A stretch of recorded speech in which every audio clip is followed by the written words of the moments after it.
They came to film a reunion. The valley wants more than footage. Doors lock, masks warm. Whose face greets the dawn?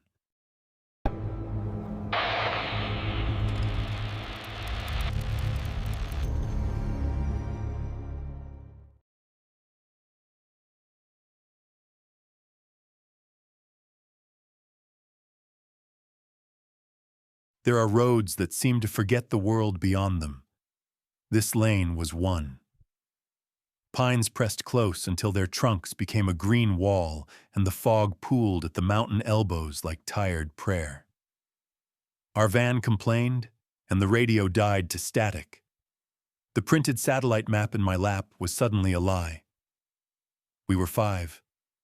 Jonah with his low-light hunger. Elise, who catalogued like a priest. Thomas, who laughed to keep fear from hollowing him. Rowan, who counted risks. And me, Mara, notebook always at hand. They met us like a benediction. Elders bowed with practiced warmth. Children who already knew our names and smiled as if they'd been rehearsing joy. A market hung with masks that smelled of wood and varnish. The masks were carved so the grain read like hair. Not a single stall held a mirror. In a doorway, a family portrait hung with faces blurred, as if someone had exhaled over the glass. The mural in the square declared the ritual in broad, hush colors. Faces hung like tapestries, anonymous and certain. Elise pointed to a looping sigil over doorways, an Ouroboros made by a child's hand, tracing it with a finger, half laugh, half unease. A woman folded a paper talisman into my palm, tea-colored and thin, and whispered, "It settles easier if you arrive willing." Her touch left warmth. At dusk, the lane became a slow trap. Overturned carts, hay bales, a goat laid out as if for sympathy. The van refused the ignition. Rowan pried at wires while the elders watched with calm that sat wrong on their faces. An elder, Dagan, kept touching a scar on his cheek where nothing should be beneath it, and a child in the square began to chant our names like a roll call. Mara Lennox, Jonah Price. When the wiring proved cut, we had no choice but to accept their beds, the house of blurred photographs, and the insistence of hospitality that felt like a cord drawn tight.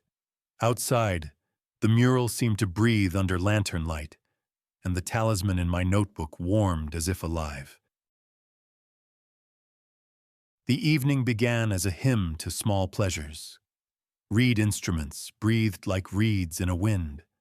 A pot of tea steamed anise into the lanterned square.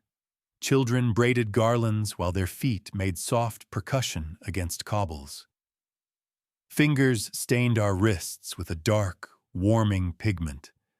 Little crescents and knots that dried to look like wine-blood tattoos.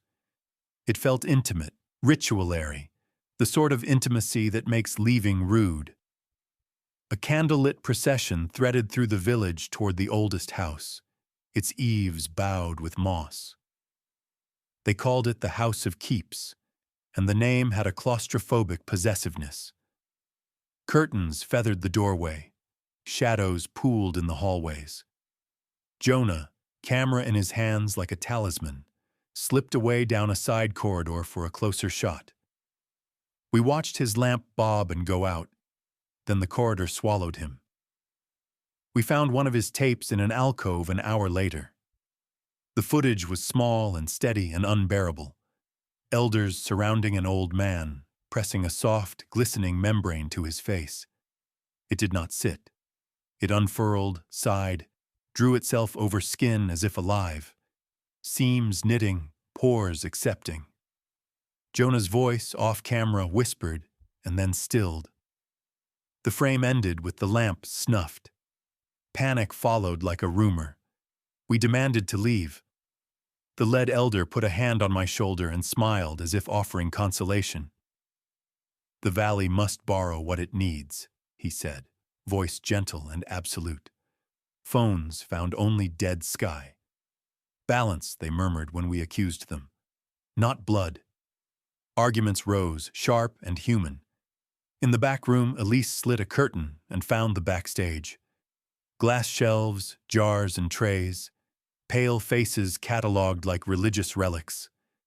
Labels curled with dates and names, decades of outsiders, neatly inked. When she looked up, the mural in her memory matched the shelves. The painted faces in the square were the faces on the glass. The festival's benignity had a ledger, and we had walked into its accounting. Jonah's camera came back first, hip level and still running, the lens smeared with breath and fear. The footage was a confession, elders moving with the slow, surgical patience of people who had rehearsed mercy until it calmed into discipline. They stretched a translucent membrane, wet as kelp, over a man's face, and it took, not like a costume, but like a chemistry. Flesh and paste married under patient hands. A donor's cry was muffled into an animaling, then into nothing but a small, vacant sound. We tried to stop it. Tomas lunged for a shelf of faces, and the village answered like a tide. His skull met stone. The single dull drum of it stopped him. Elise's tea tasted like iron.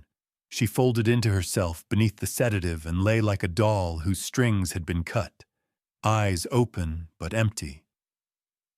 We were overpowered not by savagery, but by choreography. Ropes, practiced fingers, voices that named us the way a ledger names debts. I tore at the glass shelves, hurled a brazier toward the rows of preserved faces, but their hands were surgical, their patience older than my rage. The lead elder, thin, ledger-faced, spoke of a slow plague that had stolen futures and the valley's grim accounting. Every decade, outsiders' faces were borrowed to keep the valley breathing. He offered it like weather. They bound me tenderly. The removal was not a butcher's work, but a grammar gone raw, muscle-folded, skin peeled away with compress and herb, the mouth unstitched like a spoken sentence. They pressed my face to another's cheek until it was his to wear. I stumbled into dawn, hollowed and fluent with someone else's eyes. Before the road thinned, I slotted Jonah's footage into a transmitter and sent it out. The last frame lingers. The mural's new panel, a painted smile, and in a broken shard on the ground, my reflection. An elder's steady eyes looking through the empty architecture of my mouth, reminding the world that the harvest never fully ends.